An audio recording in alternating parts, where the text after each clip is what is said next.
నా YouTube channel open చేస్తే చాలు 95% మొత్తం నెగిటివ్ కామెంట్లే. ఆ కామెంట్స్ అన్నిటికీ ఈ వీడియోలో అయితే క్లారిటీ ఇవ్వబోతున్నా. వీడియో లాస్ట్ వరకు చూడండి.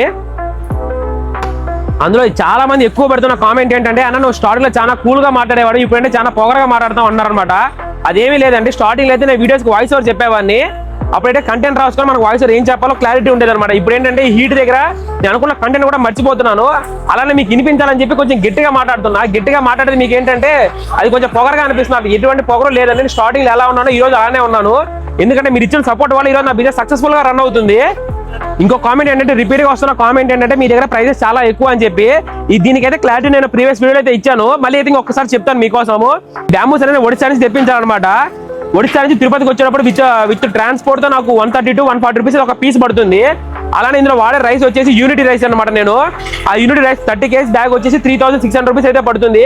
అలానే ఇందులో వాడే ఆయిల్ వచ్చి ఫ్రీడమ్ ఆయిల్ అనమాట. మన బ్యాంబూ బ్రాండ్ లో వాడే ప్రతి ఒక్క ఇంగ్రీడియంట్ హై క్వాలిటీ వాడుతున్నా అనమాట.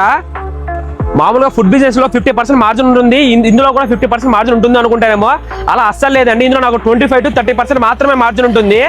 ఎందుకంటే మిగతా మొత్తం నాకు బ్యాంబూస్ కి ఎక్కువ కాస్ట్ అయిపోతుంది అనమాట. దానివల్ల మార్జిన్ చాలా తక్కువ ఇందులో.